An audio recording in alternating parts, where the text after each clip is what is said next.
Assalamualaikum warahmatullahi wabarakatuh. Good morning my dear student. I hope you are in a good condition. Ya, di sini Ustazah akan menyampaikan materi kisi-kisi di kelas 9. Ya, tak terasa sebentar lagi atau mungkin bahkan hitungan hari kalian akan menghadapi PTS ya, penilaian tengah semester. Walaupun secara online, Ustazah minta amal solih kalian tetap mengerjakan nanti dengan teliti, dengan tertib, dan belajar dengan sungguh-sungguh ya. Oke, langsung saja Ustazah akan membahas satu persatu. Kita mulai ya. Dari yang pertama, cakupan materi. Terlebih dahulu, Ustazah akan menyampaikan beberapa materi yang sudah Ustazah sampaikan di pertemuan sebelumnya. Jadi semacam flashback ya, untuk mengingatkan kembali kepada kalian materi apa saja yang sudah kita pelajari selama daring ini. Oke, yang pertama, chapter 1 is expression of hope and congratulation. Jadi, ungkapan tentang harapan dan ucapan selamat. And Chapter 2 is expression of agreement and purpose, yaitu ungkapan persetujuan dan pertidaksetujuan. And the last is chapter 3 is label. Oke, kita akan sedikit kembali mengulang materinya. Ustazah akan menjelaskan secara singkat, adapun untuk lebih jelasnya dan lebih pahamnya lagi, kalian bisa mempelajari kembali atau membuka video atau membuka buku tentang per chapter ini ya. Kita mulai dari yang pertama atau chapter 1, penggunaan ekspresi hope untuk mengharapkan atau mendoakan orang lain agar lebih baik atau mendapatkan yang terbaik. Ingat ya, hope itu adalah sebuah harapan atau sebuah doa. Adapun ungkapan-ungkapannya, ayo kalian buka kembali yang sudah kalian pelajari kemarin di buku bisa, atau buka kembali di channel YouTube-nya juga bisa. Selanjutnya, penggunaan ekspresi congratulation untuk memberikan ucapan selamat atas prestasi atau kesuksesan yang diraih orang lain. Di sini makna dari congratulation itu adalah ucapan selamat.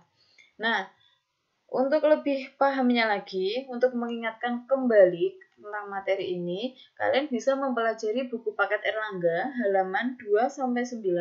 Di situ nanti akan ada 11 kegiatan atau latihan, yaitu dari activity 1 until 11. Jadi dari aktivitas 1 sampai aktivitas 11 itu bisa kalian gunakan untuk latihan ya, untuk belajar, mungkin dikerjakan, mengasah kemampuan kalian sendiri, pemahaman kalian, kira-kira sudah sejauh mana kalian bisa memahami tentang ekspresi hope and congratulation.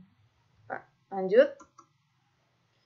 Yang kedua adalah chapter 2, yaitu tentang penggunaan ekspresi agreement and disagreement untuk menyatakan apabila kita setuju atau tidak setuju terhadap pendapat orang lain.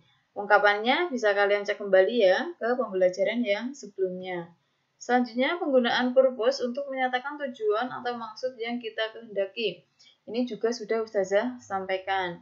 Seperti yang sudah Ustazah sampaikan sebelumnya, kalian bisa membuka buku paket Erlangga kalian. Di sini halaman 12-25 akan ada 21 kegiatan atau 21 latihan, yaitu activity 1 until 21. Jadi di aktivitas 1-21 itu ada berbagai macam latihan.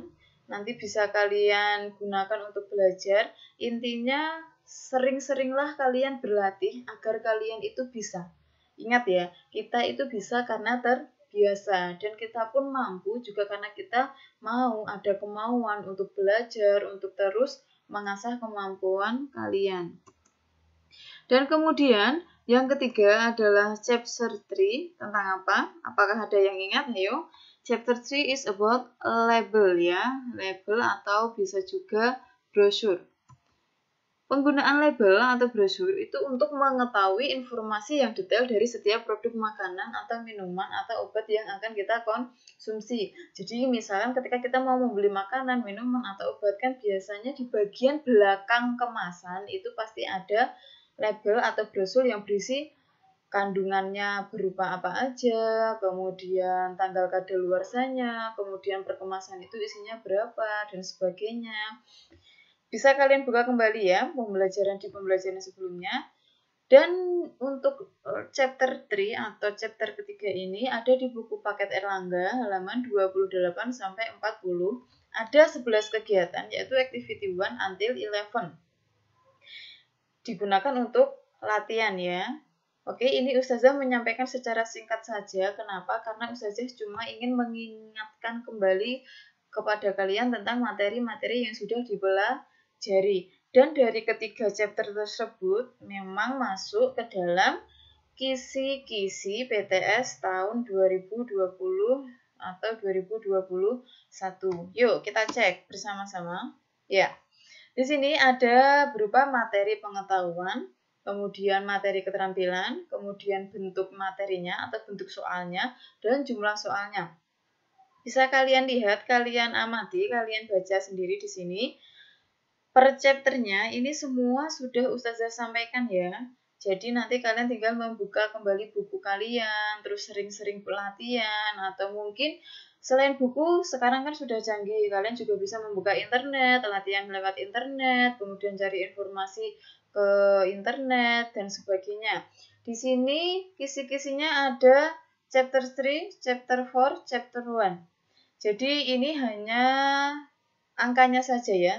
Yang terpenting adalah materinya. Di sini sudah Ustazah sampaikan semua. Yang pertama, menerapkan struktur teks dan unsur kebahasaan untuk menerima dan memberi informasi tentang label ya. Kemudian yang kedua, di sini juga tentang label. Jadi di sini materinya adalah tentang label. Kemudian yang materi keterampilan di sini adalah dialog terkait ucapan selamat atau congratulation. Nah, ucapan selamat atau congratulation itu ungkapannya seperti apa saja. Kalian bisa buka kembali catatan kalian ya. Kemudian bentuk materi atau bentuk soalnya itu nanti adalah short functional text. Jadi nanti kalian disajikan sebuah teks. Teksnya itu nanti bisa berupa label, bisa berupa brosur, atau manual, dan juga dialog. Jadi nanti akan ada percakapan. Dan bentuk-bentuk soalnya kurang lebihnya seperti itu. Adapun jumlah soalnya nanti terdiri dari 25 pilihan ganda dan 5 uraian. Nah, kalian amati nggih kisi-kisinya di sini. Kemudian kalian buka-buka kembali materi yang sudah Ustazah sampaikan semuanya. Semoga apa yang sudah Ustazah sampaikan itu benar-benar bermanfaat dan barokah untuk kalian. Dan pesan Ustazah, jangan lupa untuk tetap study hard, belajar dengan giat. Kemudian work hard, bekerja dengan giat juga. Dan yang utama adalah pray hard, berdoa dengan sungguh-sungguh. Karena sesuatu itu kalau kita sudah berusaha, tapi kalau tidak berdoa, tidak ada gunanya. Jadi tetap imbangi antara usaha dan doa. Oke, sekian penyampaian dari Ustazah. Thank you for watching, reading, and observing. Ustazah doakan semoga PTS nanti kalian bisa mengerjakan dengan mudah, lancar, dan barokah, bisa mendapatkan hasil yang terbaik, dan kita bisa segera berjumpa seperti sedia kala. Wassalamualaikum warahmatullahi wabarakatuh.